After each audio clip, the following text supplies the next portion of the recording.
Sempat menghilang usai jet pribadi jadi sorotan luas. Kaisang Pangarep berinisiatif mendatangi KPK untuk mengklarifikasi dugaan gratifikasi. Kaisang pun sudah mengisi formulir penerimaan gratifikasi dan kini bolanya berada di tangan KPK untuk menentukan status dugaan gratifikasi jet pribadi dalam 30 hari ke depan.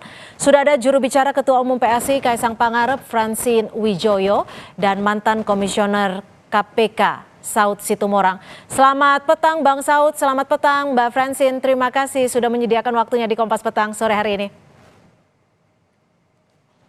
Ya, saya akan ke Mbak Francine terlebih dahulu. Mbak Francine, kami konfirmasi kembali ya. Artinya tadi Mas Kaisang mengisi formulir gratifikasi ya?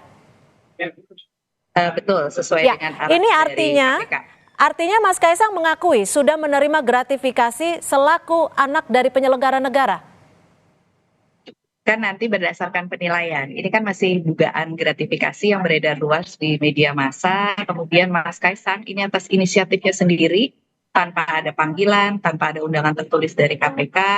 Juga walaupun sebenarnya kalau dibaca dari aturannya di Undang-Undang Tipikor pasal 12B sebenarnya tidak ada kewajiban dari Mas Kaisang untuk mengklarifikasi atau mendatangi KPK ini. Tapi ini inisiatifnya Mas Kaisang sebagai warga negara yang baik dan taat hukum. Maka tadi konsultasi ke KPK mengenai dugaan gratifikasi yang beredar luar di media massa, lalu oleh KPK disarankan untuk mengisi formulir gratifikasi tersebut. Dan kabarnya juga menambahkan ataupun memberi keterangan tambahan. Ini keterangannya apa saja yang diberikan tadi Mbak Francine? Sebenarnya sih nggak keterangan tambahan ya, baru keterangan satu kali aja tadi dan sudah dituangkan di dalam formulirnya juga. Intinya adalah Mas Kaisang menjelaskan bahwa keberangkatannya ke Amerika Serikat itu awalnya kan memang rencana berangkat dengan pesawat komersil tanggal 20 Agustus. Kemudian ada temannya yang kebetulan perjalanannya searah dan kapasitas pesawatnya juga masih ada atau masih muat sehingga ya Mas Kaisang numpang atau nebeng lah dengan pesawat temannya ini.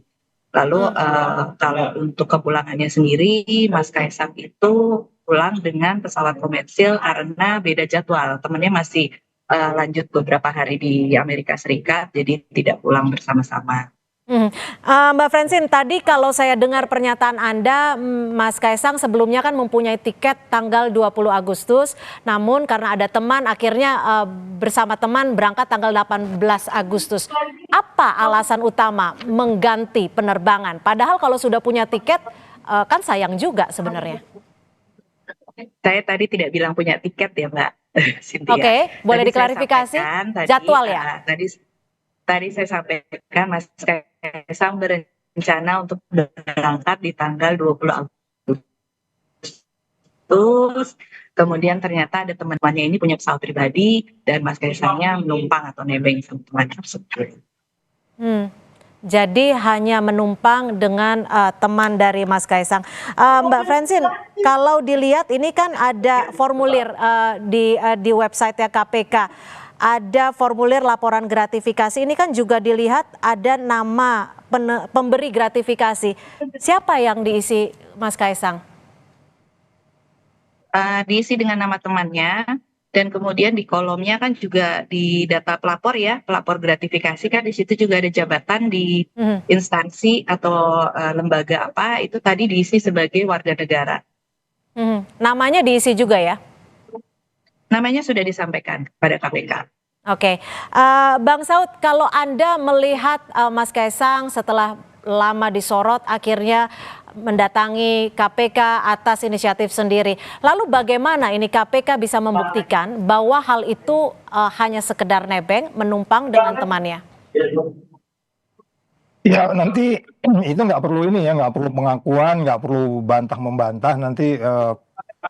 Apalagi itu sudah masuk ke Dumas ya, kalau sudah masuk lapornya ke pengaduan masyarakat, itu nanti mereka akan dalami juga, artinya modusnya seperti apa, soal nebeng-nebeng itu nanti itu akan dilihat juga, karena yang paling esensi dari ikutnya yang bersangkutan dalam satu pesawat itu kan, itu mirip saja dengan ketika bapaknya nerima gitar dari Metallica dulu ya.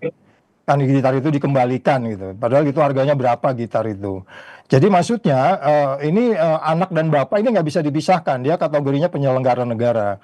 Nggak juga kalau ada orang tak dari ujung mana gitu tiba-tiba diajak naik pesawat itu, nggak mungkin juga gitu. Jadi artinya kalau kita bicara yang disebutnya gratifikasi, di situ kan banyak aspeknya yang mau diambil dari situ. Selain perilaku penyelenggara negara yang jauh dari perilaku KKN, juga soal keadilan dan lain-lain. Jadi sekali lagi, tolong kasus ini dilihatnya itu secara meluas, tidak hanya soal dengan teman naik pesawat, teman saya bayarin gitu ya. Itu terlalu simpel sebenarnya. Jadi sekali lagi nanti akan dilihat oleh, kalau udah di Dumas tentu itu penyelidik akan melihat. Kalau nanti levelnya di Deputi Pencegahan, nanti teman-teman di Direktorat Gratifikasi akan melihat sejauh apa. Karena kalau bahasa yang simpel sederhana, seorang menteri menikahkan anaknya, ya kemudian ada orang memberikan sebuah souvenir di pernikahan itu, dia hanya boleh nerima 1 juta. Anak menteri ini hanya boleh nerima 1 juta, nanti dinilai. Bahkan kalau dia ngasih uang dolar, nah $100, kursnya dari ketika itu masih 16.000, itu juga diambil oleh negara. Jadi artinya nanti silakan Direktorat Gratifikasi dan Deputi Pencegahan menilai itu sejauh apa. Tetapi menarik buat kita adalah kasus ini menjadi ada aksi reaksinya ketika reaksi masyarakat semakin keras. Sebenarnya akan menjadi lebih baik tanpa juga Kaisang atau siapapun mendapat sorotan terlebih dahulu untuk kemudian baru memberi respon terhadap hak-hak dan kewajiban hukum yang harus dia lakukan gitu. Gitu, Mbak. Tapi Bang Saud, seperti apa sih tahapan dari KPK untuk menentukan gratifikasi atau tidak, Bang Saud? Ya, nanti itu akan dilihat, akan ada kronologis. Ya, nanti mereka akan mendetail, nanti akan ada klarifikasi lebih lanjut seperti apa sebenarnya proses perjalanan itu. Ya, nanti mereka akan menilai kalau umpamanya memang itu disebutkan dalam pengertian mirip dengan kasus gitarnya Metallica atau diberinya seseorang domplengan di dalam pesawat itu, sehingga kemudian nanti mereka merumuskan bahwa ini adalah milik negara, ya sangat sederhana kemudian itu akan diganti gitu. Tetapi kan sekarang publik menjadi lebih penasaran ketika dianggap bahwa ini bukan case yang pertama gitu. Jadi agak kemana-mana nih case ini. Tapi kita menghargai bahwa kalau memang ada seseorang melaporkan sesuatu potensi yang kita sebut sebagai katakanlah potensi pelanggaran pasal 12 yang disebutkan tadi itu, sehingga kemudian ini menjadi lebih clear untuk dijelaskan, sehingga bagi kita semua, sehingga ini pembelajaran yang disebut oleh Pak Hala tadi. Mbak Francine, ini kan di KPK Mas Kaisang bilang bahwa keberangkatannya ke Amerika Serikat menumpang pesawat teman ke Amerika Serikat. Ini ada ya teman seroyal itu ya memberikan pesawat ataupun tumpangan ke Amerika Serikat, karena kalau biaya dengan pesawat komersil saja jumlahnya juga sudah cukup fantastis. Kan tadi seperti sudah disampaikan oleh Mas Kaisang juga kan kebetulan memang perjalanannya satu arah. Jadi ya nebeng memang.